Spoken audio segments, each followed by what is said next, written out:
Com o avanço da tecnologia digital, as informações estão na palma da mão. Vídeos, e-books, tutoriais, podcasts. Mas de que serve tanta informação se nós não temos tempo para filtrar o que realmente é de qualidade? Os cursos à distância da Capta têm curadoria e são focados no desenvolvimento pessoal e profissional. No que você é bom, para a Capta te deixar ainda melhor. Modernize o seu conhecimento e aplique no seu dia a dia. Vem aprender com a gente, Capta, o portal do conhecimento.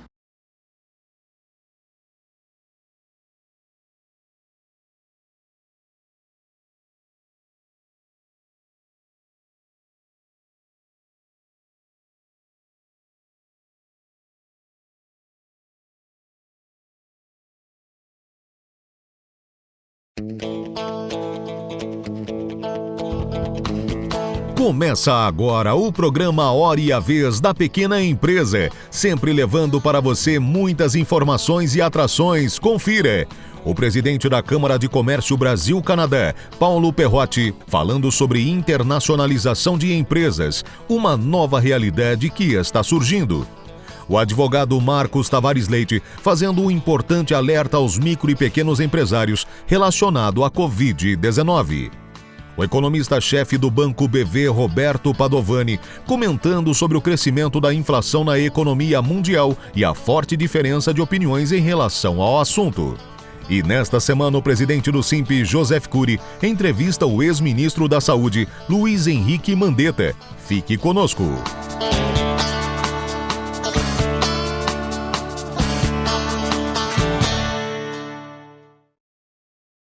A Justiça do Trabalho de Minas Gerais reconheceu como acidente do trabalho a morte de um motorista por conta do Covid-19.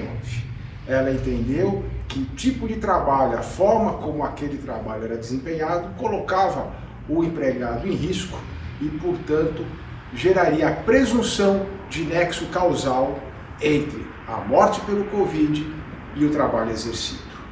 Veja que aqui nós estamos falando de uma presunção. E, inclusive, a sentença foi bastante explícita ao colocar que estaria descaracterizado o nexo causal se fosse demonstrado que a empresa adotava protocolos, atitudes proativas de orientação, de disponibilização de equipamentos de proteção, álcool, máscara, orientações periódicas aos trabalhadores, de maneira a que eles estivessem adequadamente preparados e exercessem sua atividade fora ou minimizando substancialmente o risco. Portanto, vai aqui um alerta para todos os empresários, para os micro, para os pequenos principalmente, mas no sentido de que, em relação ao seu colaborador, ao seu empregado, devem ser adotados procedimentos explícitos em relação à orientação, disponibilização de equipamento para evitar o contágio. Esses protocolos têm que estar lá apresentados. Devem ser feitas reuniões periódicas para orientação de todos, inclusive fora da empresa. E tudo isso deve estar absolutamente documentado. Esses protocolos devem ser documentados, devem ser entregues cartilhas para os trabalhadores. Dessa forma, será possível demonstrar que se houve a contaminação de algum trabalhador por conta do Covid-19, ela não estaria dentro da empresa, mas talvez por conta de uma outra situação. Portanto, nós temos aqui que há decisões, isso é uma decisão da Justiça do Trabalho de Minas Gerais, mas nós já estamos constatando decisões em que presumem haver o nexo causal se a empresa, se o empregador não demonstrar que adota posturas rígidas, protocolos rígidos de orientação e de proteção contra a Covid-19.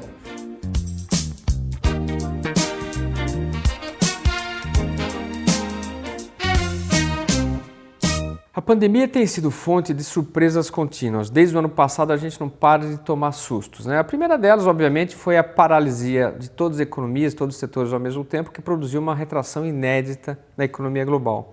Mas depois a gente teve outra surpresa, que foi todos os governos aumentando os seus gastos, reduzindo os juros, injetando liquidez ao mesmo tempo. Foram muitos estímulos, muito fortes ao mesmo tempo. Isso gerou uma terceira consequência, também inesperada, que foi a retomada forte da economia mundial, economia global, e no Brasil a mesma história, uma retomada em V. O resultado está sendo uma outra surpresa agora, que é a volta da inflação. Com relação à inflação, a gente tem duas avaliações bastante diferentes no mercado internacional e aqui no Brasil. A primeira delas é uma visão mais calma dos banqueiros centrais. Os banqueiros centrais estão dizendo o seguinte: olha, essa volta da inflação tem muito mais a ver com a normalização de preços depois dos choques que a gente teve lá em 2020, choques negativos, tem a ver com uma desorganização momentânea das cadeias produtivas no mundo, mas por outro lado, você tem desemprego muito alto, a ociosidade na economia está muito elevada ainda, então isso não vai gerar uma preocupação inflacionária relevante. Nos Estados Unidos em particular, tem uma outra história, que é nos últimos 10, 20 anos a inflação só cai, mesmo com a economia a pleno emprego em 2019, a taxa de inflação ficou bem comportada. Então, visão nos Estados Unidos, por exemplo, é de que essa alta temporária nos preços não é um grande risco. No Brasil tem a mesma leitura, a gente tem uma volta da inflação, mas a visão do Banco Central aqui é de que, olha, isso reflete um desarranjo temporário das cadeias de produção, um choque momentâneo em preços de commodities e câmbio, mas como a ociosidade, como o desemprego é muito alto, não tem por que a gente se preocupar.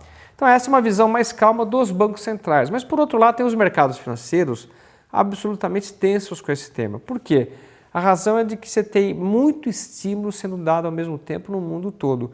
Os Estados Unidos, por exemplo, nunca gastaram tantos recursos para estimular a sua economia. Os juros são baixos no mundo todo, até no Brasil a gente chegou no nível de 2% da Selic. E aí a leitura é de que com tanto estímulo, essa inflação vai sair do controle, os mercados estão absolutamente preocupados. Então a gente vive hoje uma tensão de como ler o momento. É mais uma surpresa da pandemia, a volta da inflação preocupa, e quem é que está certo?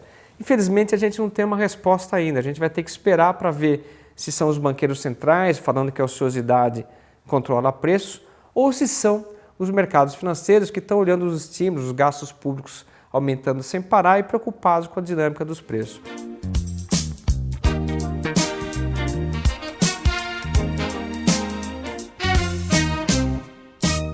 Olá, tudo bem? Vamos falar um pouquinho agora sobre internacionalização da sua empresa, né? Você já pensou nisso? Você já teve alguma inspiração de internacionalizar o seu produto? Será que o seu produto está preparado para os padrões internacionais de qualidade? Ou até então regulação, né? Lembre-se que aqui no Brasil pode ter uma regulação, mas fora ter uma regulação totalmente diferente, né? Um dos aspectos bem bacanas, né, que eu venho a apresentar aqui para vocês é uma possível internacionalização do seu produto, sabe aonde? No Canadá. Por que o Canadá? Porque o Canadá é um país que ele tem o livre comércio com os Estados Unidos, com o México, tem o livre comércio com a Europa e tem o livre comércio com o Pacífico. Então, você pode usufruir até de outros serviços, né, como na própria Câmara de Comércio Brasil-Canadá, que está à disposição para prestar esse serviço para vocês. Mas lembre-se que os padrões de qualidade que são exigidos no Canadá são aqueles padrões exigidos internacionalmente. Então, por que você, brasileiro, não pensa em ter o seu produto capaz, já no Brasil, de adaptar e coletar e absorver as melhores práticas aqui no Brasil mesmo? Você sabe onde seu produto foi produzido? Quais são os insumos que o seu produto foi produzido para a industrialização? Qual é a qualidade, né? Da onde veio a origem desses produtos? Então, um ponto muito importante, que isso é um padrão internacional e cada vez mais vai ser mais importante, é a questão da rastreabilidade dos seus insumos, né? Então, por exemplo, um supermercado, né, que está lá com uma fruta, com um produto, não seria interessante você, como consumidor, saber quem foi que colheu essa fruta, qual foi a fazenda que veio, quanto tempo durou para sair essa maçã, por exemplo, ser colhida, entrar num caminhão, ir para um distribuidor, sair do distribuidor, ir para o varejo e até chegar à gôndola do supermercado? Isso é muito bacana, não é? E já existe tecnologia para isso, né? Então, se você quiser saber um pouquinho mais sobre toda essa questão de rastreabilidade, questão de internacionalização de produtos, e principalmente no Canadá, que é uma ponte para o mundo inteiro, fique à vontade de entrar em contato comigo ou com a equipe da Câmara de Comércio Brasil-Canadá. Muito obrigado.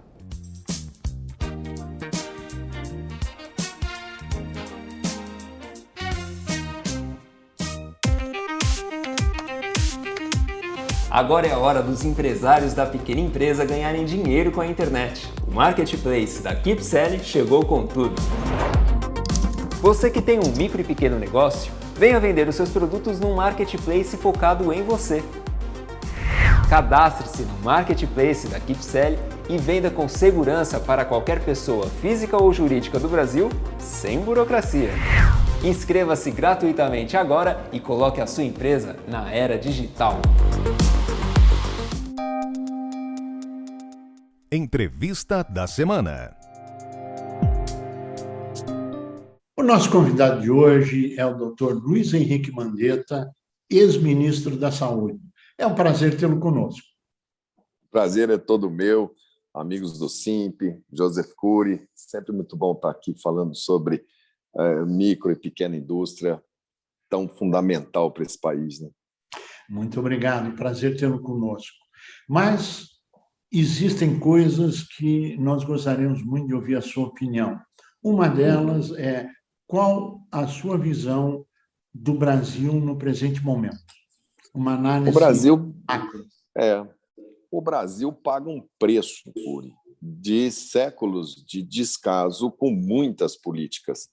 A saúde é uma delas, mas paga um preço pela falta de saneamento, paga um preço pela falta de habitação. Quer dizer, você tem uma doença que você precisa ter um mínimo de separação de pessoas, de higiene, de lavar as mãos, e você olha e tem 50% do país sem saneamento básico.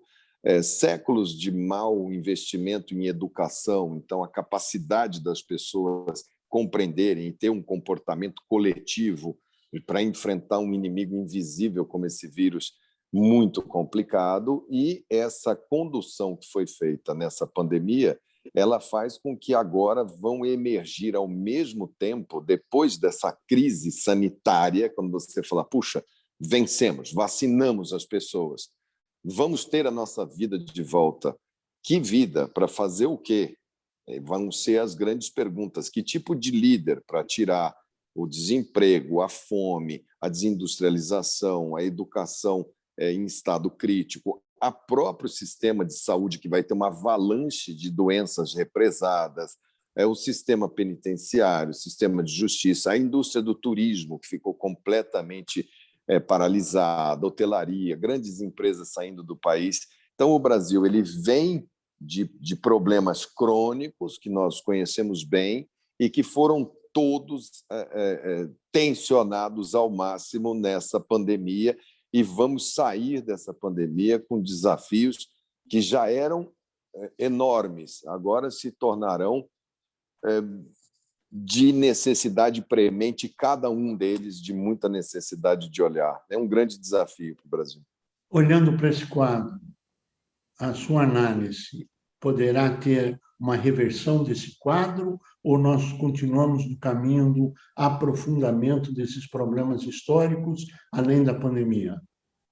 E os problemas históricos, eles continuarão a nos desafiar. O que deve mudar é a opção da população.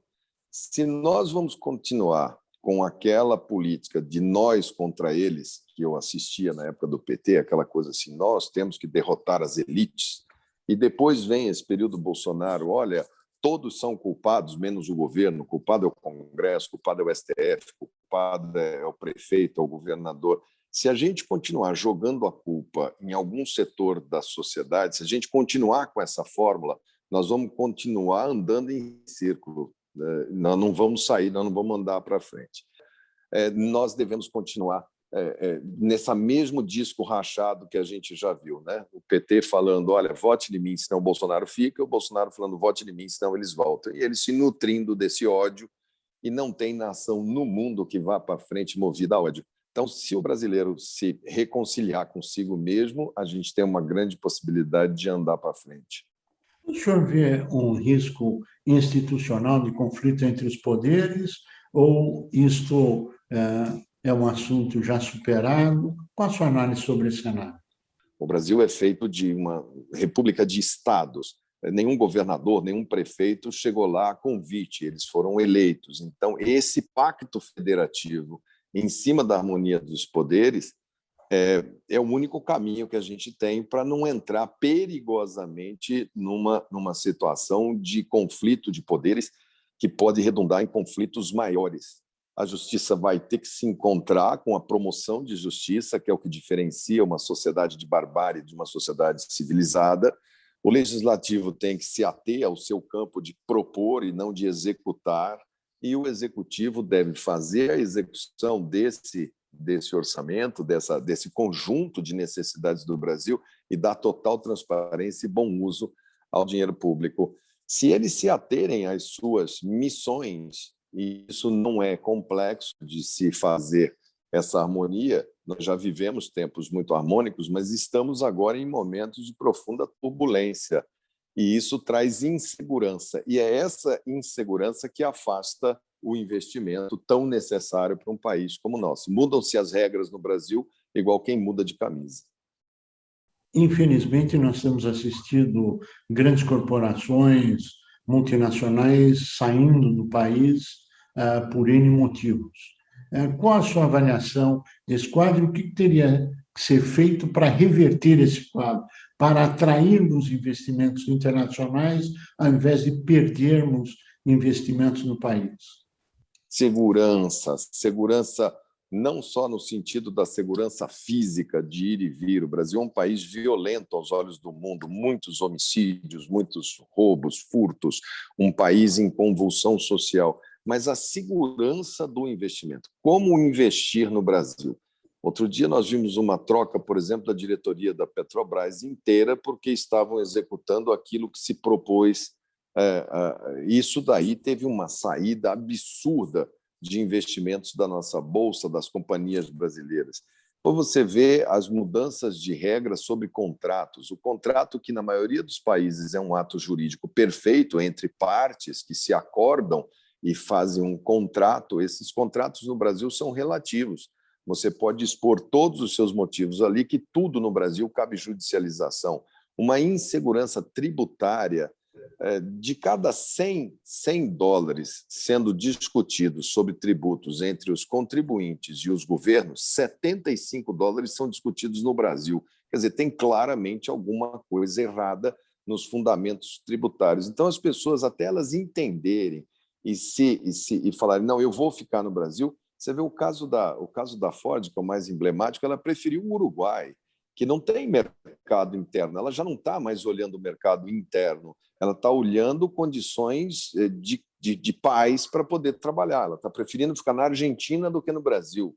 Uma das maiores produtoras mundiais de cimento saindo do país. Quer dizer, isso tem um recado enorme para o país atrás dessa decisão de uma empresa de sair. Então, temos problemas de fundamento, de segurança, para dizer para as pessoas, vocês são bem-vindos, as regras aqui são essa, e elas são estáveis, vocês podem investir, nós precisamos gerar empregos.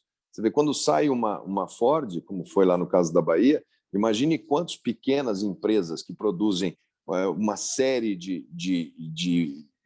bens para a produção de veículos, quantas que não deixaram de existir de pequenas e microempresas atrás de uma decisão de uma grande. E isso vai nos tornando cada vez mais desindustrializados e cada vez mais dependentes do agro, que é o único setor no país que ainda tem desempenho positivo. Na sua avaliação, o senhor que viveu dentro do governo, o senhor avalia que tem caminho de reversão para isso nos próximos 2 anos, ou é um caminho irreversível, temos que conviver com essas perdas empresariais e sociais, claro, que afeta direto o emprego. Afeta diretamente o emprego, a família, a dignidade humana. Eu acho que ninguém acorda de manhã falando, hoje eu vou errar, hoje eu vou sair de casa para fazer um grande erro. Todo mundo acorda querendo acertar. No caso do nosso país, nós temos um presidente que ele tem uma verborragia, uma necessidade de falar, e é ele que acaba criando essas crises quase que diárias, na maneira como ele conduz esses assuntos. Acho que ele está agora sobre uma pressão pelo fato de ter ligado eternamente ao Trump. Você vê na discussão do clima, ele muda aprende que tem que falar a língua do mundo. até na questão das vacinas, que ele era completamente contra, falava que a pessoa ia ter um chip no cérebro, ia virar jacaré. Agora ele fala, não, eu sou o maior defensor da vacina. Tal. Não tem coração, não tem verdade no que ele fala, mas é a dor ensinando a gemer. A pessoa vai vendo, olha, esse caminho que você está indo está dando errado. A população já não o vê como um líder capaz de liderar o país, sequer numa discussão entre vida e morte, quanto mais numa discussão sobre reconstruir um parque industrial, reconstruir um parque tecnológico, sentar nas grandes mesas internacionais, dialogar de igual para igual com os líderes.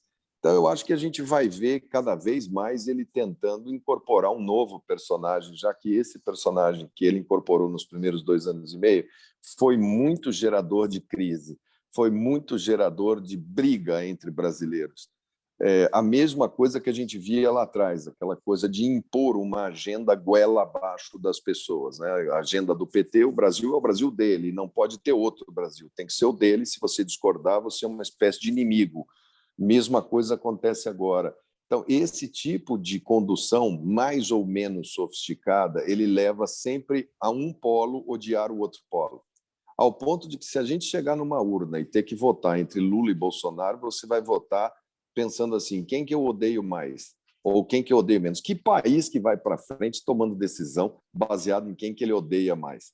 Né? Não é uma discussão de qual é o modelo, de qual é a nação que a gente quer, para onde a gente vai estar em 2030, em 2040, para você poder planejar a sua empresa, planejar a sua maneira de se comportar, de investir, de saber dos potenciais desse país. Então, se isso for forte o suficiente para fazer com que a população compreenda que tem que se unir, eu acredito que a gente tem uma alternativa. Senão, vai ficar sendo esse disco rachado que a gente está assistindo aí. A nossa última pergunta, porque chegamos ao final do tempo, é como é que o senhor vê, nesse momento, o andamento da vacinação? Estamos no trilho certo? Estamos no trilho errado? Qual a sua avaliação? Nós começamos errado, porque o Brasil não comprou as vacinas quando foram ofertadas, em julho e agosto. Se tivesse comprado tanto a da Pfizer, quanto a da Moderna, quanto a da Johnson, porque teria que comprar um pouco de cada marca, nós teríamos começado a vacinar em novembro. Tinham 70 milhões de doses ofertadas ao Brasil. O Brasil disse não. Se nós tivéssemos começado a vacinar em novembro, nós não teríamos tido essa segunda onda tão forte que tanto penalizou o comércio, o varejo, o serviço, a própria micro e pequena empresa, que foi profundamente atingida. Então, o Brasil fez uma opção assim, o governo de São Paulo apostou em uma e o governo federal apostou em outra e acharam que aquilo era uma corrida entre 2 laboratórios aqui dentro do Brasil para ver quem ia vacinar o primeiro. O problema não era vacinar o primeiro, o problema é vacinar os 190 milhões que nós vamos ter que vacinar com 2 doses. Nós vamos ter que ter 420 milhões de doses para superar esse problema. A gente deve, como eles assinaram o contrato agora 1 mês atrás, 2 meses atrás, a gente deve ter um volume maior de vacina no segundo semestre. Quando ela chega na mão do SUS, o SUS é muito bom para vacinar. Ele consegue entregar essa vacina na ponta com muita destreza, no fundo da Amazônia, nas comunidades, nas favelas, enfim, no Jequitinhonha. A gente é muito bom de vacinar. Agora, precisa botar... Nós temos uma Ferrari e nós não botamos gasolina. Então, a Ferrari fica andando devagarinho, a gente tem que empurrar ela ladeira acima, ladeira abaixo. A partir do momento que ela for chegando, a gente vai vacinando. Resistência à vacina, que alguns países têm, nós não temos. Rede para aplicar, nós temos. Erramos o time, queimamos um semestre inteiro por uma decisão equivocada.